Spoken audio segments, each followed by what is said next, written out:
Udah. Assalamualaikum warahmatullahi wabarakatuh. Kami dari kelompok 7 yang beranggotakan saya Nidi Marfiani sebagai moderator dan pemateri 2, Meli Ertasari sebagai pemateri pertama, dan Nur Andini Munawaroh sebagai pemateri 3. Kami akan melakukan presentasi dengan judul variasi bahasa dan bagi ke dalam 2 sesi. Sesi yang pertama penjelasan dan sesi yang kedua adalah tanya jawab. Jadi marilah kita ke sesi yang pertama, itu penjelasan. Kepada Meli Ertasari, dipersilahkan. Oke, jadi menurut Cir dan El Agustina, itu variasi itu adalah ragam bahasa yang terdapat dua pandangan. Jadi yang pertama itu dilihat dari akibat adanya ragam bahasa tersebut dan fungsi untuk bahasa tersebut. Kemudian yang kedua itu ragam bahasa itu ada untuk memenuhi fungsi sebagai alat interaksi dalam kegiatan masyarakat yang beraneka ragam. Oke, lanjut. Jenis-jenis variasi bahasa. Next. Jadi variasi bahasa itu ada 5. Yang pertama itu sistematik, yang kedua itu ekstra sistematik, dan kemudian penutur, pemakaian, dan sarana. Next slide, please. Variasi sistematik. Jadi variasi sistematik ini biasa disebut juga sebagai variasi internal, karena ruang lingkup bahasanya itu adalah bahasa itu sendiri. Pada unsur fonologi, morfologi, dan sintaksis. Yang pertama itu ada variasi tataran fonologi.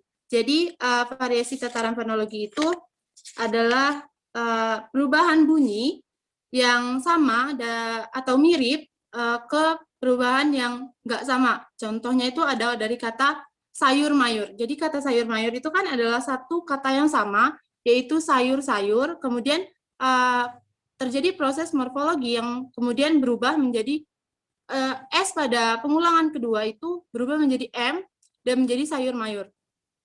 Next slide, please.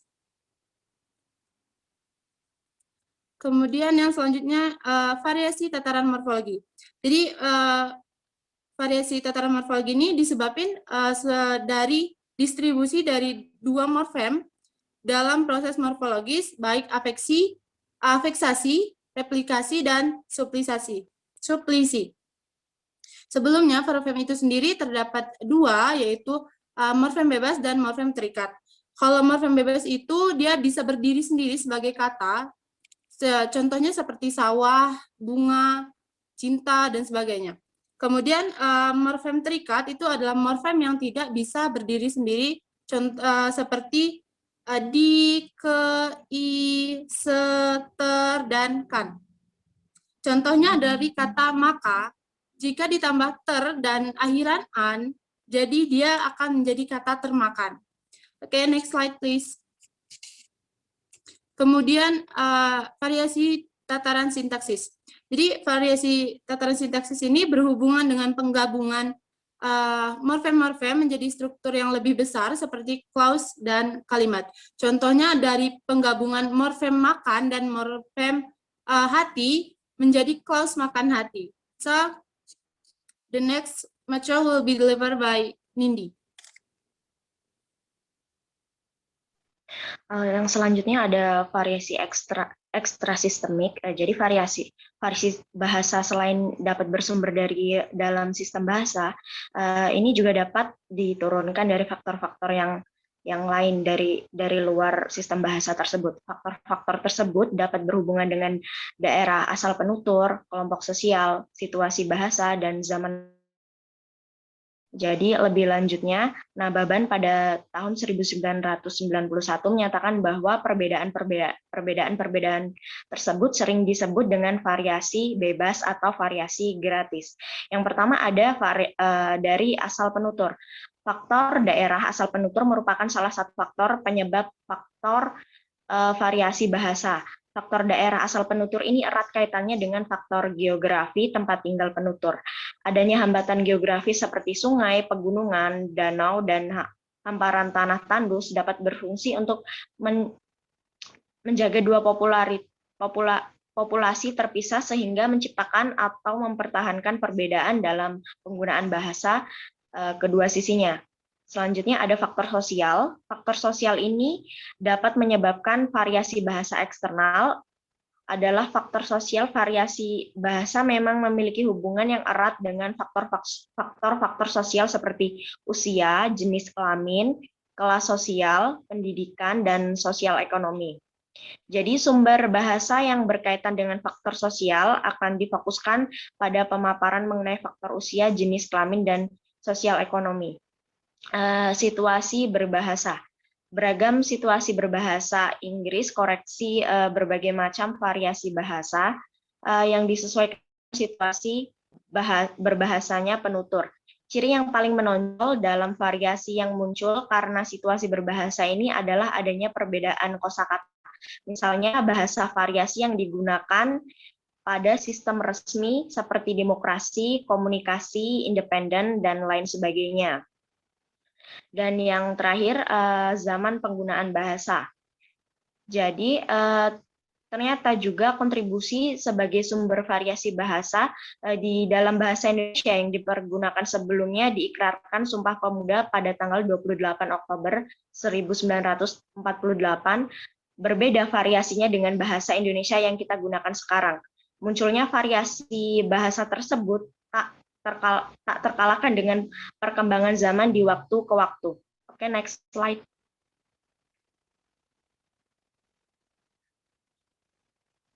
Selanjutnya, variasi bahasa dari segi penutur. Yang pertama ada variasi bahasa pertama adalah idiolek. Dialek ini berkenaan dengan warna suara,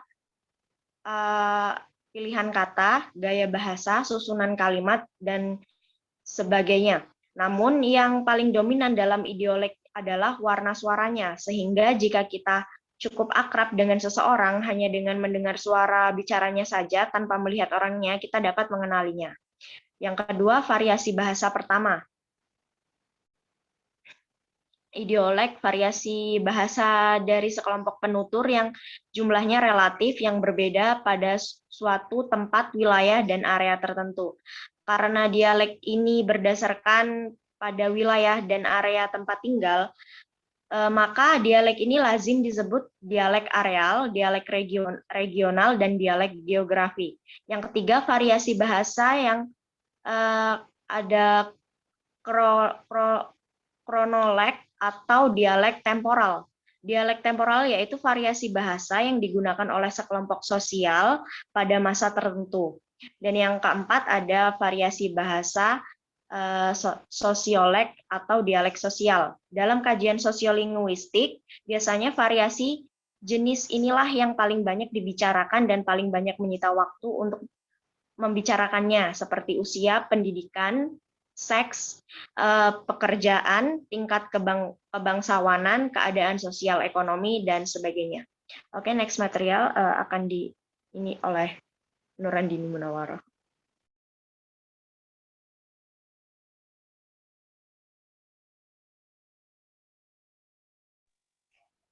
Next slide, Manda.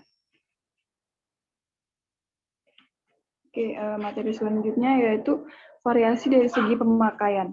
Variasi bahasa berkenaan dengan penggunaannya, pemakaiannya, atau fungsinya disebut fungsiolek, ragam, atau register. Nah, Babon 1984. Variasi ini biasanya dibicarakan berdasarkan bidang penggunaannya, gaya atau tingkat keformalan, dan sarana penggunaan. Variasi bahasa berdasarkan bidang pemakaian ini adalah menyangkut bahasa itu digunakan untuk keperluan atau bidang apa. Contohnya, bidang sastra jurnalistik, militer, pertanian, pelayaran, perekonomian, perdagangan, pendidikan, dan kegiatan keilmuan. Variasi bahasa berdasarkan bidang ini, kegiatan ini yang paling tampak cirinya adalah dalam bidang kosakata. Setiap bidang kegiatan ini biasanya mempunyai sejumlah kosakata khusus atau tertentu yang tidak digunakan dalam bidang lain. Contohnya, jika dalam bahasa umum akan mengatakan saya sudah tua, tetapi dalam bahasa sastra Ali Hajmi, salah seorang penyair Indonesia menyatakan dalam semboyan bahasa Indonesia, Pagiku sudah hilang melayang, hari mudaku sudah pergi. Sekarang petang datang membayang batang usiaku sudah tinggi. Next slide. Variasi dari segi sarana. Variasi bahasa dapat pula dilihat dari segi sarana atau jalur yang digunakan. Dalam hal ini dapat disebut adanya ragam lisan dan ragam tulis, atau juga ragam dalam berbahasa dengan menggunakan sarana atau alat tertentu. Bedanya ragam bahasa lisan dan ragam bahasa tulis didasarkan pada kenyataan bahwa bahasa lisan dan bahasa tulis memiliki wujud struktur yang tidak sama. Adanya ketidaksamaan wujud struktur ini adalah karena dalam bahasa lisan atau dalam menyampaikan informasi secara lisan, seseorang dibantu oleh unsur-unsur segmental atau unsur non-linguistik yang berupa nada suara, gerak-gerik tangan, gelengan kepala, dan sejumlah gejala-gejala fisik lainnya. Di dalam bahasa tulis, hal-hal yang disebut itu tidak ada. Lalu sebagai gantinya harus dieksplisitkan secara verbal. Umpamanya, kalau kita menyuruh seorang memindahkan sebuah kursi yang ada di hadapan seseorang, maka secara lisan sambil menunjuk atau mengarahkan pandangan pada kursi itu cukup mengatakan, tolong pindahkan ini. Tetapi dalam bahasa tulis, karena tidak ada unsur penunjuk atau pengarah pandangan pada kursi itu, maka seseorang harus mengatakan, tolong pindahkan kursi itu. Jadi dengan secara eksplisit menyebutkan kata kursi itu. Dari contoh di atas, dapat ditarik kesimpulan bahwa dalam berbahasa tulis, seseorang harus menarik perhatian agar kalimat-kalimat yang disusun bisa dipahami pembaca dengan baik. Kesalahan atau salah pengertian dalam berbahasa lisan dapat segera diperbaiki atau diralat. Tapi dalam bahasa tulis, kesalahan atau kesalah pengertian baru kemudian bisa diperbaiki. Sekian materi dari saya. Kembali ke moderator. Oke, sesi selanjutnya adalah tanya jawab. Jika ada yang ingin dipertanyakan, dipersilahkan. May I question? May I question? Siapa? Irfan ya? Ya. Ya, Irfan. Assalamualaikum warahmatullahi wabarakatuh. Waalaikumsalam warahmatullahi wabarakatuh. My name is Irfan Pandi. My question is, tadi pemateri Nindi tadi bilang bahwa dialek sosial adalah variasi bahasa yang paling banyak dibicarakan dan paling banyak menyita waktu. Sejelaskan nggak alasannya kenapa? Ya. Terima kasih. Oke. Pertanyaan yang lain? Saya. Ya, Dani boleh. Apa faktor yang mempengaruhi sebuah kosakata itu memiliki perubahan morfem sehingga terjadi variasi bahasa? Oke, terima kasih Dani. Ada pertanyaan lain? Enggak ada, aku. Ya, boleh. Siapa ini?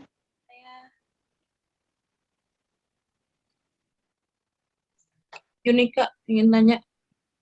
Boleh. Ya. Oke, jadi kan tadi kan ada dijelasin tentang variasi bahasa ya. Nah, kita kan tahu nih ada aksen British sama aksen Amerika. Nah, itu kan ada variasi bahasa nih. Itu tuh variasi bahasa dari segi mana sih? Terima kasih. Oke. Sementara 3 penanya dulu ya.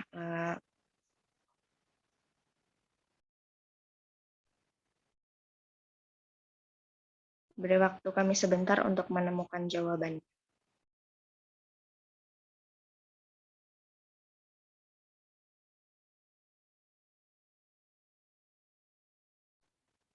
Oke, saya akan menjawab pertanyaan dari Irfan. Tadi pertanyaannya kan ada di bagian variasi bahasa yang keempat, yaitu sosiolek dan dialek sosial, yang ini ya,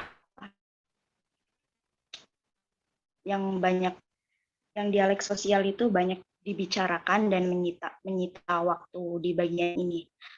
Jadi bisa kita lihat dari bahasan-bahasan sebelumnya tentang variasi bahasa dari segi penuturnya. Yang pertama itu ada ideolek, itu cuman membahas tentang warna suaranya dan pilihan katanya dan sistem gaya bahasanya. Ruang lingkupnya itu hanya sekitar itu. Nah, kalau yang kedua itu ada variasi bahasa dialek. Jadi dialek ini cuman lingkup bahasanya cuman tentang dialek di tempat penuturnya.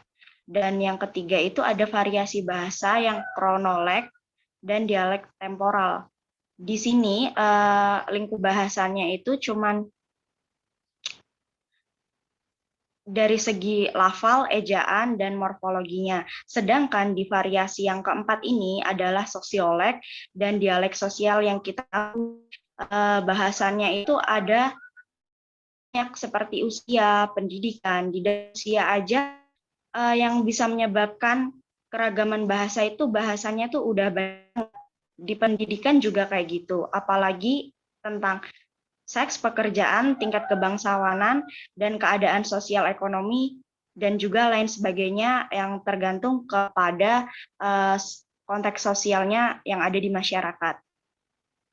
Bisa dipahami, Irfan? Yes, thank you. Mungkin ada yang ingin menambahkan, dipersilahkan.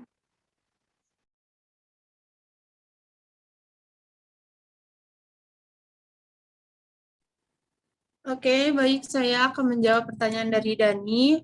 Faktor yang mempengaruhi morfem berubah, terjadi perubahan bahasa dan menyebabkan ragam bahasa. Jadi sebenarnya perubahan yang menyebabkan perubahan bahasa pada morfem itu tuh terjadi dari penambahan katanya, kayak baik dari afiksesi, kemudian duplikasi, dan subdisi. Jadi misalkan dari kata maka, kalau misalkan dia ditambahin awalan dan akhiran ter dan n, itu maka akan menjadi termakan. Nah, ketika dia sudah berubah dari kata maka tadi jadi termakan, itu bakal berubah jadi variasi bahasa baru atau ragam bahasa baru dengan makna yang berbeda. Gitu. Dani? Ya, maksud saya kenapa bisa ada variasi bahasa seperti itu? Apa faktor yang mempengaruhi adanya perubahan variasi bahasa? Kan semua hal itu nggak terjadi begitu aja. Alasan terjadinya itu. Alasan terjadinya ya itu dari dia dari ini juga sih. Kan dia udah dari awalan akhirnya itu, kemudian dia juga dari dorongan dari fonologinya, dari lingkungannya gitu. Karena kan dia sesuai konteks juga gitu, gimana kita mau meletakkan kata tersebut gitu. Kalau misalkan maka diletakin aja gitu kan kayak nggak sesuai kan dengan kata yang lain gitu. Kalau ada yang bisa bantu boleh.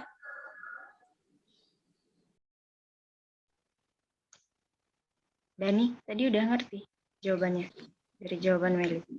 Jawaban Meli udah kok. Udah. Udah. Thank you very much.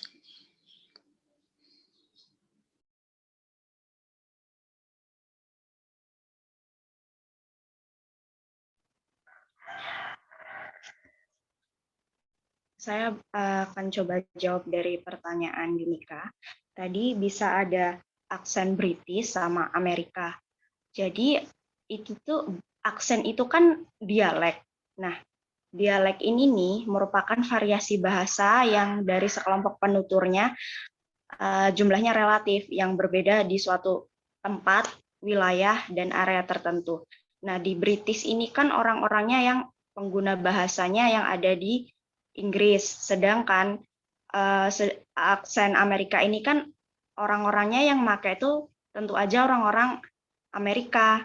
Jadi ini tuh lebih ke tempat, wilayah, atau area tertentu bahasa itu digunakan. Jadi ini termasuk ke dalam variasi bahasa dari segi penuturnya, variasi bahasa dari segi penuturnya yang masuk di dalam dialek. Mengerti ini kah? Bisa dipahami? Paham, terima kasih.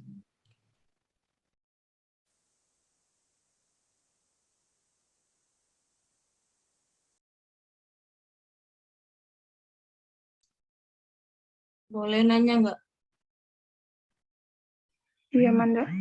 Boleh. Tadi kan Nindi jelasin kalau dialek ini berkaitan sama daerah ya. Jadi hal ini juga yang ngebikin perbedaan kosakata itu mempengaruhi perbedaan kosakata gitu. Apa kayak di Inggris kan kalau kita bilang biskuit itu cookies, apa di Inggris itu yang biskuit, tapi di Amerika itu cookies gitu. Cookies. Apakah tempat daerah ini juga yang mempengaruhi perbedaan kosakata itu?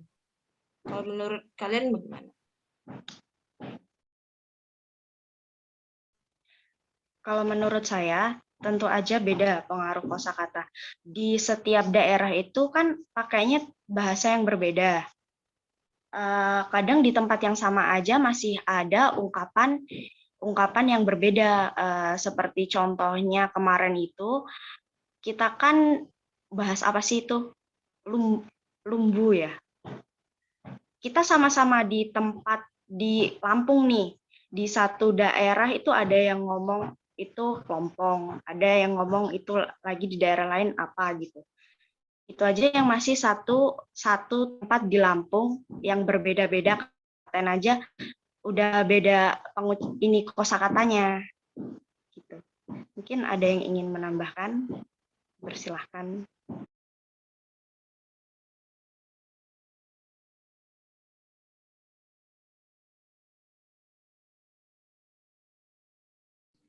Mungkin kosakatanya yang sama, namun artinya yang berbeda. Contohnya aja itu kata gedang itu kan sama-sama dipunyai Lampung sama Jawa, tapi kan maknanya beda. Mungkin begitu.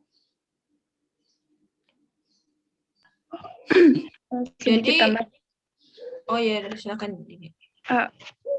Mungkin ya kalau yang kata Dani tadi itu nggak masuk ke yang Manda tadi, kan kata Manda kan biskuit sama cookies, padahal itu kan sama-sama apa namanya, makanan ringan gitu kan, cookies gitu. Nah, mungkin ya kayak tadi itu apa sih, lompong itu tadi. Nah, mungkin kalau di orang Jawa bilangnya lompong, kan ada yang bilang juga tales, padahal itu sama aja, sama-sama ya itu tales sama lompong itu tadi kan sama, cuman di setiap daerah beda apa namanya, penyebutannya gitu.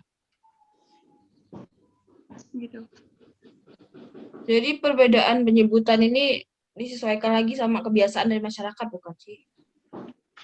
Iya, ya gitu. Kasih.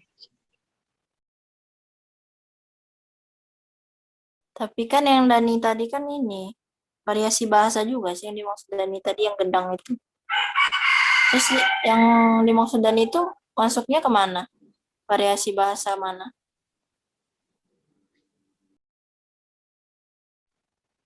Tetap aja masuknya di dialek ya, di apa, variasi bahasa yang dialek ini kan tergantung tempat, terus sama budaya sukunya juga.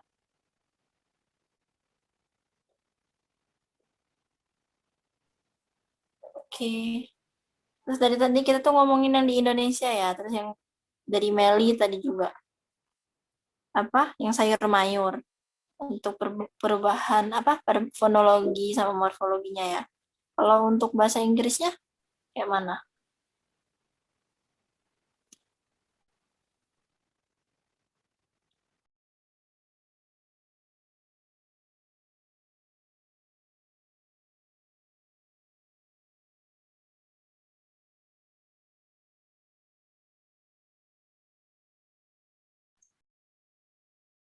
Mungkin teman-teman yang lain yang mau menjawab.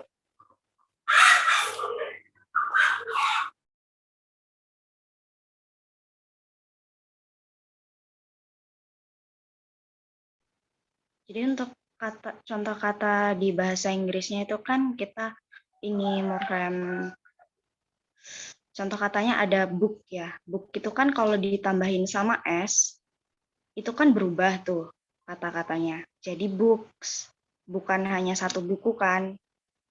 Nah, kalau tadi di bahasa Indonesia kan morfemnya itu ada yang tambahan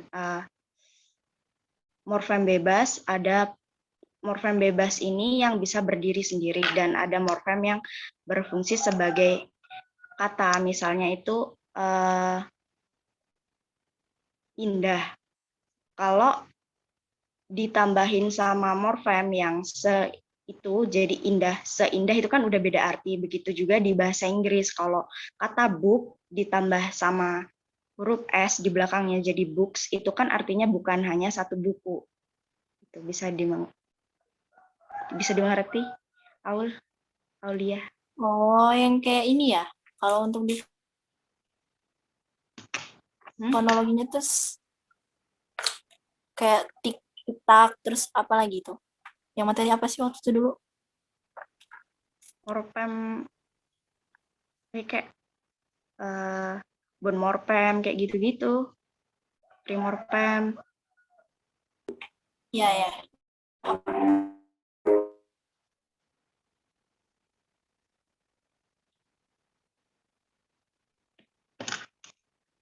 Mungkin ada yang ingin dipertanyakan lagi yang lain? Yang dijelasin Meli itu kan seperti apa kosakata yang terjadi di kehidupan sosial ya. Misalnya sayur mayur itu kan sayur aja kan udah boleh dipakai ya. Namun biasa masyarakat tuh menggunakan sayur mayur. Kalau di Inggris itu apa di luar negeri itu adanya kata seperti ini. Shut the fuck up itu kan biasanya orang-orang jika shut up gitu aja kan udah bisa. Jadi mereka biasa menggunakan shut the fuck up seperti itu. Ada imbuhan yang terjadi karena keadaan sosial.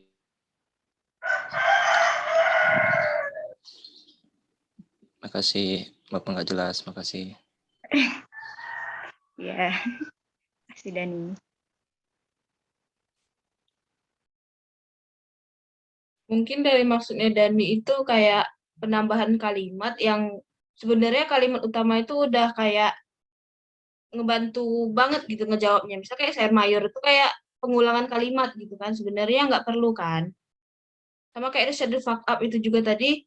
Sebenarnya itu kalimat yang udah shut up itu udah to the point. Tapi karena ini mungkin terlalu kesal ataupun terlalu bikin marah, mungkin karena orangnya juga sudah geram, jadi ditambah yang kalimat akhirannya itu, yang FU. Disesuaikan dengan kondisinya juga. Kondisi psikisnya ya.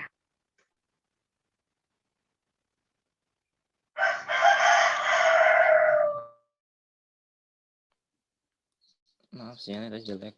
Tadi saya ngomong kesampaian nggak ya?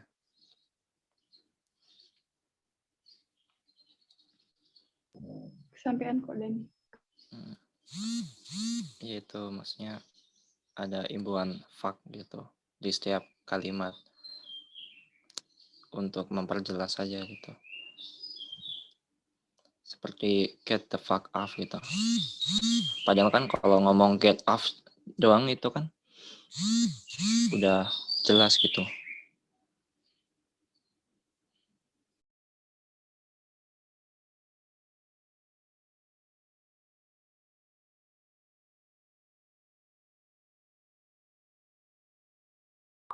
Nah ya, terus yang diomongin sama Dani tadi masuk ke variasi bahasa dari segi apa? Morfologi ya. Kalau morfologi kan, gimana sih? Iya bener ya, dari morfologi ya. Fonologi. Dari fonologi. Enggak ya, dari morfologi. Kan ditambahin kata baru. Ya nggak sih, bener nggak sih? Oh iya, nambah kata baru itu morfologi. Maksud Kan gua tadi tuh banyak. Yang mana maksud gua? Gua ngomong banyak tadi. yang mana? Tahu yang mana tuh?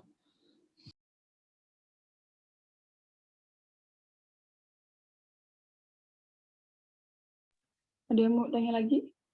Apa udah cukup? Mau nanya sih boleh nggak?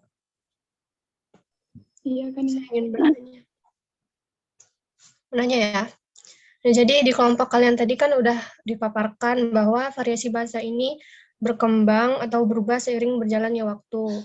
Jadi variasi bahasa yang kita gunakan pada saat ini tuh berbeda dari bahasa yang diresmikan pada Sumpah Pemuda dulu kan. Nah, terus variasi bahasa zaman sekarang tuh yang kayak bahasa gercep, mager, gabut. Nah, gitu-gitu itu termasuk variasi bahasa atau bukan? Dan menurut tanggapan kelompok kalian, bagaimana menanggapi variasi bahasa seperti itu?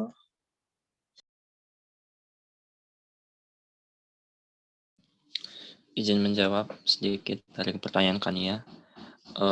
Kata-kata yang disebutin Kania tadi kan, mager itu kan terjadi karena fenomena sosial.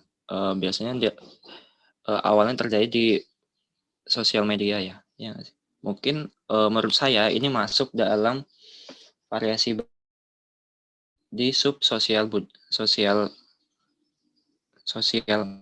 di PPT.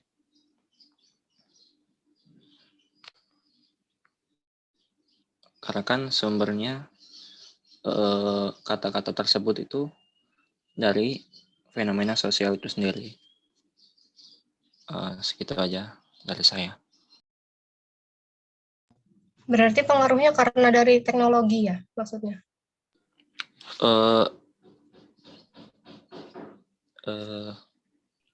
Izin menambahkan boleh nggak? Sosial sih, kehidupan bermasyarakat. Kadang di tongkrongan juga kan kata-kata itu dipakai gitu loh. Gitu. Bersosial media juga kan seperti namanya juga sosial media ya. Ya faktor sosial, Bu. Kalau faktor teknologi nggak tahu.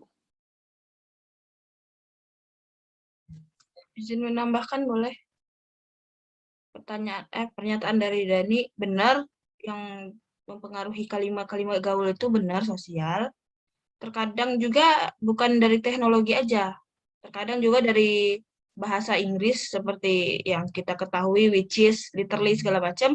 Dan juga terkadang ada dari bahasa banci. Yang kayak jijai, gelong, gitu tuh bahasa banci. Emang lingkungan ini yang terkadang bikin bahasa itu menjadi bahasa baru. Terbentuknya bahasa baru itu dari lingkungan. Jadi bukan karena teknologi aja, tapi karena lingkungan sekitar. Seperti orang-orang ngelihat kayak, kalau banci itu biasanya bikin kalimat itu kayak yang terlalu diplesetkan gitu, kayak misalnya jijik itu jadi jijai atau geli jadi gelai atau gimana gitu, tergantung dari situasi dan kondisi di saat itu. Jadi terjadinya bahasa gaul baru.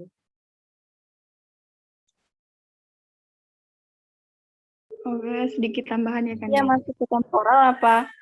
Nah, Jadi dia masuk ke temporal apa ini? Jatuhnya itu ke sosial. masuknya ke variasi bahasa ekstra sistemik, yang variasi bahasa dari zaman pengguna bahasa. Di zaman dulu nggak ada, zaman sekarang ada gitu. Iya, gue setuju sih sama Dini. Dia masuknya ke yang Ekstra sistemik. temporal, bukan sosial.